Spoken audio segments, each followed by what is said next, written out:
మన గుంటూరుకి వేగా jewellers exciting offers తో April 16న శుభారంభం.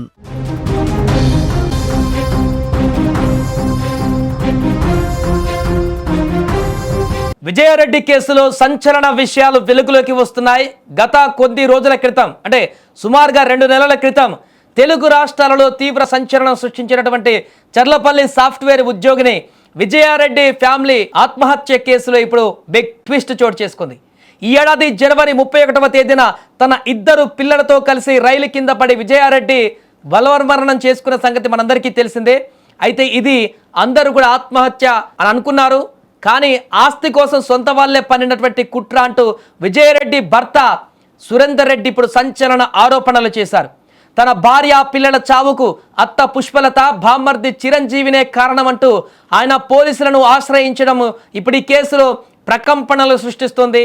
ఉన్నత విద్యావంతురాలు సాఫ్ట్వేర్ కంపెనీలో టీమ్ లీడర్గా నెలకు లక్షల్లో జీతం, ఎంతో సంతోషంగా సాగిపోతున్నటువంటి విజయారెడ్డి జీవితం చర్లపల్లి గట్కేసర్ రైల్వే ట్రాక్ పైన అర్ధాంతరంగా ముగిసిపోయింది. ఆ రోజు అర్ధరాత్రి తన పిల్లలు చేతనారెడ్డి, విశాల్ రెడ్డితో కలిసి రైలు కింద పడి ఆ తల్లి ఎందుకు ఆత్మహత్య చేసుకుందనేది అప్పట్లో పెద్ద మిస్టరీగా మారింది. అనేక దర్యాప్తు చేసిన, ఎన్ని రోజుల పాటు శోధించినా కూడా అది సాధారణంగా స్ట్రెస్ తోని చేసుకున్నటువంటి ఆత్మహత్యగానే పరిగణించి ఆ కేసుని అంతటితో వదిలేసినటువంటి సిచ్యువేషన్ కూడా మనం చూసాం.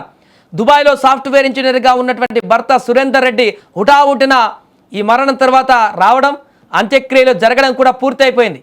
పోలీసుల విచారణలో ఎవరు కూడా తమకు అనుమానాలు లేవని చెప్పారు. కానీ ఇప్పుడు ఈ కేసు ఊహించని మలుపు తిరిగింది. ఇక అప్పుడు ఎలాంటి అనుమానాలు లేవు. పూర్తిగా ఈ కేసు కూడా తను డిప్రెషన్లోకి వెళ్ళి ఈ రకమైనటువంటి నిర్ణయం తీసుకుంది, ఒంటరితనము అనుభవించలేక అంటూ కూడా ఫైనల్ కంక్లూజన్కి అప్పుడు రావడం జరిగింది.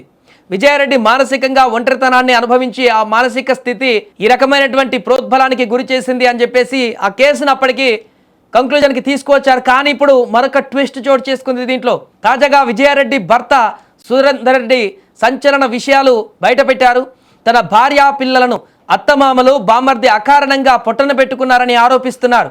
సొంత వాళ్ళే మమ్మల్ని నమ్మించి మోసం చేశారు, కేవలం ఆస్తి కోసమే నా కుటుంబాన్ని నాకు కాకుండా చేశారంటూ సురేందర్ రెడ్డి ఇప్పుడు ఆవేదన వ్యక్తం చేస్తున్నాడు. తన అత్త పుష్పలత, బామ్మర్ది చిరంజీవి, ఆయన భార్య ఈ ముగ్గురు కలిసే పక్కా ప్లాన్తో తన కుటుంబాన్ని నాశనం చేశారని సంచలన ఆరోపణలు చేశారు. తన భార్య పిల్లలను మానసికంగా కుంగదీసి చావుకు కారణమయ్యారని సురేందర్ రెడ్డి చెబుతున్నారు. ఒకవైపు భార్య, 2 బిడ్డలు చనిపోయిన పుట్టెడు దుఃఖంలో తల్లడిల్లుతుంటే కనీసం 4 రోజులు కూడా గడవక ముందే తన అత్త కుటుంబం తనను బెదిరించడం మొదలుపెట్టిందని సురేందర్ రెడ్డి వాపోతున్నారు. నా భార్య పిల్లలు చనిపోయిన బాధలో నేనుంటే కేవలం 25 రోజులకే ఆస్తి కోసం నన్ను బెదిరించారు అని ఆయన ఆరోపించారు. నా భార్య, నా పిల్లలు ఆత్మహత్య చేసుకునేంత పిరికి వాళ్ళు కాదు, వారిని తీవ్ర ఒత్తిడికి గురి చేసి ఈ స్థితికి తీసుకువచ్చారు.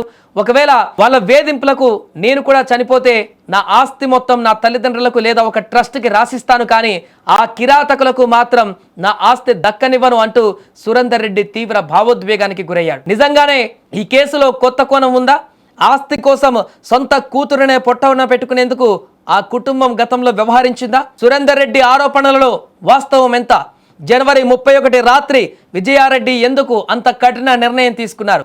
ఈ ప్రశ్నలన్నిటికీ ఇప్పుడు పోలీసులు సమాధానం వెతకాల్సి ఉంది. సురేందర్ రెడ్డి తాజా ఆరోపణలతో పోలీసుల విచారణ ఇప్పుడు మరింత వేగవంతం కానున్నట్టుగా కనపడుతుంది. వాళ్ళకు కన్ను ఉందేమో నాకు తెలియదు. 3 రోజుల తర్వాత చనిపోయిన 3 రోజులకి నా ఆస్తులన్నీ నా చెల్ల మీద ఉన్నాయి, మా ఆస్తులన్నీ మా బిడ్డ మీద ఉన్నాయని చెప్పారు. అది కరెక్ట్ కాదు.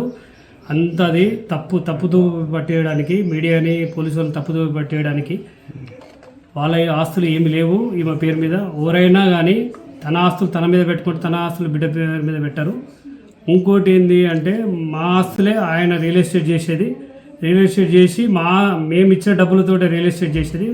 అప్పుడు మా వైఫ్ డబ్బులు ఇచ్చింది కాబట్టి మా వైఫ్ ఆమె పేరు చేసుకోవాలనుకుంటుంది, కానీ అతని పేరు మీద చేయాలనుకోదు. ఎందుకంటే అతని మీద నమ్మకం లేదు మా వైఫ్కు.